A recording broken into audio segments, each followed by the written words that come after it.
Halo teman-teman pioner, bertemu lagi kita hari ini. Semoga semuanya tetap dalam keadaan sehat dan juga aman terkendali. Sebelum kita mulai videonya, jangan lupa untuk like, komen, share, dan juga subscribe video saya kali ini. Judul kita hari ini, Pi diterima secara luas untuk barang, jasa, dan real estate. Nilai realnya akan dibentuk oleh permintaan dan likuiditas, bukan spekulasi. Nah, teman-teman, jadi inilah judul yang akan kita bahas. Yang pasti ini sangat seru, sangat menarik, dan juga sangat penting sekali untuk kita ambil informasinya. Maka sangat sayang sekali kalau sampai terlewatkan. Jadi silahkan disimak dan juga tonton video ini dari awal sampai akhir. Oke, kita langsung aja pada informasinya. Sekarang saya mulai melihat cara kerja GCVP. Pertama-tama, ini bukan tentang kapitalisasi pasar. Pahami, Bitcoin sekedar cryptocurrency atau apalagi koin kripto biasa. Katakan Pi itu uang. Dolar Amerika Serikat tidak memiliki kapitalisasi pasar. Nilainya berasal dari penggunaan. Jika Pi diterima secara luas untuk barang, jasa, dan real estate, nilai realnya akan dibentuk oleh permintaan dan likuiditas, bukan spekulasi.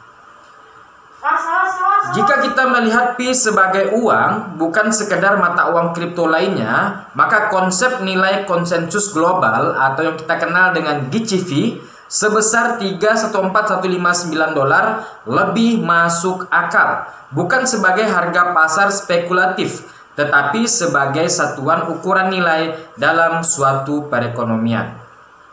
Memahami GCV dalam kerangka kerja atau uang. 1. Uang memiliki nilai yang disepakati. Mata uang fiat berfungsi karena orang setuju untuk menggunakannya pada nilai yang ditetapkan. Misalnya 1 dolar sama dengan 1 USD, terlepas dari daya belinya. Jika ekonomi Pi beroperasi dengan GCV sebagai patokannya, itu berarti orang-orang menyetujui standar nilai tetap daripada harga yang digerakkan pasar. 2. GCV adalah tentang stabilitas ekonomi, bukan harga perdagangan. Jika Pi diperlakukan seperti kripto, itu akan berfluktuasi liar berdasarkan spekulasi. Jika Pi diperlakukan seperti uang, GCV bertindak sebagai referensi untuk transaksi, memastikan stabilitas dalam ekosistem. 3. Preseden historis untuk sistem nilai tetap. Mata uang yang didukung emas pernah memiliki nilai tukar tetap, misalnya 1 USD sama dengan berat tertentu dalam emas. Beberapa ekonomi yang stabil seperti Hong Kong memiliki sistem mata uang yang dipatok untuk menjaga stabilitas daya beli. Jika pelopor Pi mengadopsi GCV sebagai nilai dasar, itu bertindak serupa dengan standar emas untuk ekonomi Pi. 4. Sirkulasi dan utilitas menentukan nilai real. Dolar Amerika Serikat tidak memiliki kapitalisasi pasar. Nilainya berasal dari fakta bahwa ia digunakan dalam perdagangan dan transaksi. Jika Pi beredar luas dalam perekonomian, digunakan untuk barang, jasa, real estate, dan transaksi bisnis, nilainya tidak akan bergantung pada spekulasi, tetapi pada permintaan dan likuiditas dunia nyata. Transaksi mikro akan mendorong penggunaan Pi sehari-hari, pembayaran kecil untuk permainan, konten digital, layanan daring, dan banyak lagi. Tidak seperti sistem keuangan tradisional dengan biaya tinggi, Pi memungkinkan transaksi mikro tanpa hambatan, menjadikannya ideal untuk ekonomi digital pertama. Pertanyaan besar, bisakah Pi berfungsi tanpa kapitalisasi pasar? Jika Pi mengikuti model ekonomi loop tertutup, maka iya, Pi dapat berfungsi tanpa kapitalisasi pasar seperti uang tradisional. Namun tantangannya adalah memastikan likuiditas dan adopsi pedagang yang cukup sehingga Pi tetap dapat digunakan dan tidak hanya menjadi aset digital untuk penimbunan atau perdagangan. Saya semakin dekat untuk memahami GCV, katakan yes. @Pikortim, @Nicholas Kokalis, @Cheng Diovan. #Pinetwork, #GCV, #P-Economy, #CryptoEvolution. Oke, nah ini selanjutnya ya. Evolusi finansial dari masa lalu ke masa depan. Di dunia kripto, inovasi adalah segalanya. Gambar ini menggambarkan perbandingan antara Bitcoin dan Pinetwork, seperti membandingkan televisi jadul dengan layar modern berkualitas tinggi.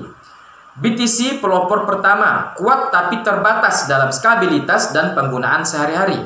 Pinetwork masa depan yang lebih inklusif, cepat, dan siap menjadi alat pembayaran global. Teknologi berkembang dan begitu juga dengan kripto. Apakah kamu masih bertahan di masa lalu atau siap menyambut revolusi digital bersama Pinetwork? #Pinetwork, #CryptoEvolution, #The Future is P. Oke, jadi inilah informasi kita kali ini. Nah, jadi kita diberi paham perbedaan ya antara Pi dengan jenis kripto yang lainnya. Kalau jenis kripto lainnya harganya atau nilainya berspekulasi karena ada turun, ada naik turun. Nah, karena itu masuk yang mengelola nilainya itu adalah pasar ataupun bursa. Beda dengan Pinetwork, harganya stabil teman-teman. Nah, itulah luar biasanya Pinetwork. Oke. Jadi inilah informasi kita kali ini. Semoga bermanfaat, bisa menambah semangat, motivasi imun teman-teman semua agar lebih optimis lagi untuk menambang koin Pi yang sangat luar biasa. Oke, semoga informasi ini juga bisa menambah wawasan kita seluas-luasnya tentang Pinetwork ya. Terima kasih, kita bertemu lagi besok dengan informasi yang terbaru, yang terupdate tentang Pinetwork pastinya. Oke, wassalamualaikum warahmatullahi wabarakatuh.